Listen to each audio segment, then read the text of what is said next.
trae como el movimiento poderoso, fuerte dentro de Rusia, a apoderarse del poder en Rusia. Cuando se apoderan de poder en Rusia, establece entonces el comunismo, lo que nosotros conocemos como el comunismo ruso.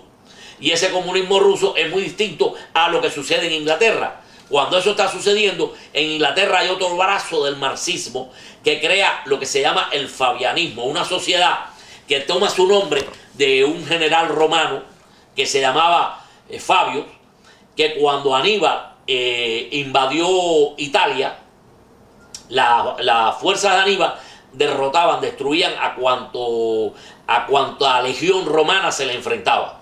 Y los romanos estaban aterrorizados porque Aníbal se paseaba por toda Italia y estaba al borde de tomar a Roma. Entonces, en esa circunstancia, Fabio dice, bueno, si nosotros no podemos destruir a Aníbal de frente, pues vamos a hacerle una guerra de guerrilla, vamos a atacar en los puntos débiles que él tenga, vamos a atacar en la retaguardia, vamos a darle golpes rápidos, de golpes y retirarnos, no enfrentar combate abierto. Entonces estos señores toman la misma filosofía y dicen, nosotros no podemos enfrentar al sistema, en este caso en Inglaterra, no podemos enfrentar al Imperio Británico atacándolo de frente. Vamos a atacarlo por la retaguardia, por los lados, por los lugares débiles y nos retiramos. Y precisamente por eso adoptan un símbolo, que es el símbolo de los fabianos. ¿Y cuál es el símbolo de los fabianos? Un lobo con piel de oveja. Ellos tienen allí en la Sociedad Fabiana de Londres, tienen un vitral precioso y en ese vitral está el símbolo de un lobo con una piel de oveja puesta encima. Es decir, van a aparecer como ovejas y son lobos. ¿Existe esa Sociedad Fabiana con esas características en Estados Unidos? Si tiene su base en Londres. No, pero aquí en Estados Unidos. Estados Unidos llega desde fines del siglo XIX y entra en Estados Unidos, empieza a fortalecer a principios del siglo XX y con Woodrow Wilson llega al poder. ¿Quiénes son los fabianos más importantes que hubieron en el siglo XX y en este momento? Bueno, Woodrow Wilson fue el primero. A principios del siglo XX. Exacto, después. ¿Quiénes lo siguen? Franklin Delano Roosevelt con el grupo, por ejemplo, el famoso New Deal que Roosevelt aplica. Ese New Deal está creado por una sociedad que se llamaba los 30 Amigos Socialistas de la Universidad de Harvard y a su vez por Stuart Chase, que era el presidente de la Sociedad Fabiana en Boston, que es el que estructura todo el plan del New Deal de Roosevelt. Y el gobierno de Roosevelt fue un gobierno totalmente socialista, al extremo que sus leyes, algunas de ellas, el propio Tribunal Supremo tuvo que eliminarla por anticonstitucional. Después, el Partido Demócrata, pudiéramos decir que fue algo así como el Partido Laborista de Inglaterra. El Partido Laborista de Inglaterra fue el Partido Socialista de Inglaterra, o es el Partido Socialista donde los fabianos han echado sus bases. Y en Estados Unidos, a partir de la década del 30, el Partido Demócrata se convierte en el Partido Socialista de Estados Unidos. Y todas sus leyes van en ese camino. Ahí tenemos a Roosevelt, después tenemos a Truman cuando llega detrás, que más o menos sigue por la misma teoría, con diferente, porque Estados Unidos siempre hace sus cosas un poco distintas. En Inglaterra, cuando se separó de la Iglesia Católica y ellos crearon la Iglesia Anglicana, en este país le llamaron Iglesia Metodista. O sea, se separaron, o Pentecostal, no estoy muy seguro, se separaron entre ellos porque no iban a llamar aquí Iglesia Anglicana, o sea, Iglesia Inglesa, cuando ellos habían liberado Inglaterra. Exacto. Entonces hay sus pequeñas diferencias, pero el fabianismo se regó por el mundo entero, sobre todo en las colonias inglesas. Y hubo fabianos en todos los políticos de las colonias inglesas, en Canadá, en Australia, en África, hubo personalidades fabianas. En este momento en que se está hablando tanto de esa globalización, y por lo que veo mezclada con todo este origen de los iluministas fabianos, creada por los iluministas y su continuación en la familia Rothschild, los fabianos, es toda una mezcla demoníaca de toda esta situación, ¿no? Sí, por lo que vemos. Sí, ahora, actualmente, en el día de hoy, en el mes de julio del año 2012, ¿qué peligros que encierra en los Estados Unidos? ¿Dónde está el peligro de que ese movimiento, por quién está representado actualmente y cuál es el peligro de que tomen el poder y que en definitiva se produzca este fenómeno tan... Bueno, ellos siempre han estado en el poder. porque el gobierno de los Estados Unidos hay que entender que es un gobierno gigantesco. Y el gobierno de los Estados Unidos, dentro de ese gobierno hay facciones de todo tipo, y hay gente a favor y gente en contra. Aquí hay gente que lucha por engrandecer a los Estados Unidos como la nación que es, y hay gente que quiere destruir a los Estados Unidos como la nación que es. Déjenme explicarme. Los Estados Unidos, tal y como son enemigos del nuevo orden mundial. Que por cierto, la primera persona, el primer funcionario público, el primer gobernante que dijo ante el mundo de que iba a un nuevo mundial fue George Bush padre, en la televisión. El problema es el siguiente: el nuevo orden mundial y la democracia americana son enemigos a muerte. Es imposible desarrollar el nuevo orden mundial con la democracia americana, porque la democracia americana, que surge en 1776, surge cambiando, transformando, invirtiendo los poderes en el mundo. Hasta ese momento la humanidad había estado regida cacique, jefe, reyes, emperadores, caudillos, como le quieran llamar. Y entonces alrededor de ellos una élite, una nobleza, una corte que vivía y gobernaba. Y debajo todo el pueblo, que eran los siervos, que estaban para servir a esa élite, para servirlo.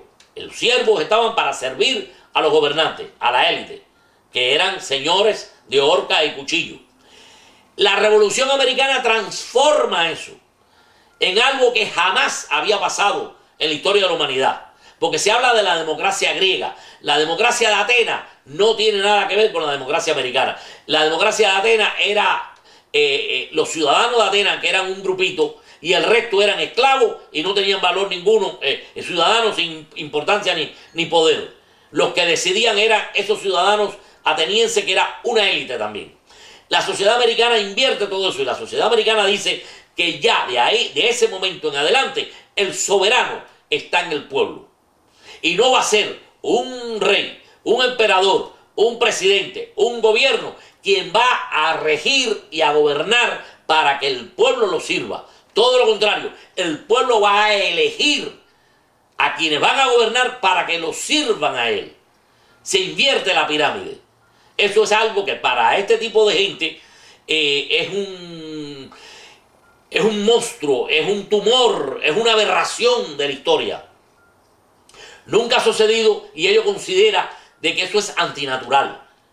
Totalmente antinatural. ¿Quién es ese grupo de gente? ¿Los fabianos?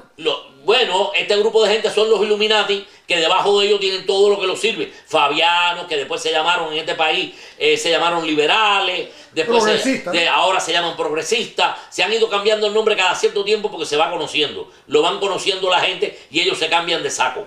Pero es la misma gente. ¿Usted considera que en estos momentos hay un peligro de que esa democracia americana desaparezca?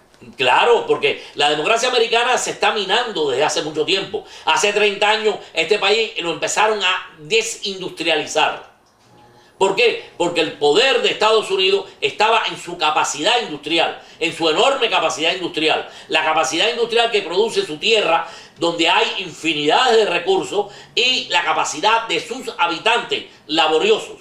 Entonces había que destruir esa capacidad industrial. Y entonces, ¿cómo se destruye? Sacando del país las industrias, llevándose de Estados Unidos al extranjero las industrias. Entonces son los supercapitalistas los que se llevaron. Los supercapitalistas en combinación con todo esto. Que destruyen a los capitalistas genuinos, a los capitalistas normales, a los industriales normales, que producen, que crean una industria, que crean un negocio para que lógicamente recibir un beneficio de ellos, pero a su vez a través de esa industria y ese negocio incrementan la producción, incrementan el empleo y ayudan al progreso de la sociedad en general. Estos supracapitalistas no tienen nacionalidad, no, porque ellos son internacionalistas, no tienen ningún interés en beneficiar ni a la ciudad, ni al Estado, ni al país. Que hoy se esté desapareciendo esta clase media, ¿se debe a ello? Se debe, es un proceso. El problema, después que se llevan a la industria de este país, que la desindustrializan y convierten a Estados Unidos en un país de servicios, y un país de servicios con muy pocos recursos, porque lo que tenemos actualmente es el señoriaje que nos pagan por el uso del dólar, no sé hasta cuándo, o sea, la banca mundial, tenemos la medicina, tenemos el sistema de la internet, que todavía lo manejamos aunque no sé por cuánto tiempo, y que Estados Unidos sigue siendo el gran productor de alimentos en el mundo. El gran productor de Eso es lo que nos salva, por lo demás somos una sociedad de servicio. Por lo demás, aquí ya no construimos absolutamente ni creamos nada. O sea, no fabricamos, vamos a decir mejor, porque aquí se crean los inventos y se van a fabricar a otro lugar. Entonces, el resultado es que todo eso va desbaratando, destruyendo una clase media que se basaba precisamente en la capacidad industrial de los Estados Unidos. Para finalizar esto, ¿cómo podemos nosotros enfrentar esa situación? Bueno, para finalizar le puedo decir que en este momento está en el poder un presidente que es indudablemente la representación más fuerte fabiana que ha habido en los últimos tiempos y que va un poquito más allá del fabianismo, porque habría que analizarlo y entonces veríamos que viene junto a ese fabianismo, él trae una serie de cuestiones atávicas que habría que analizar.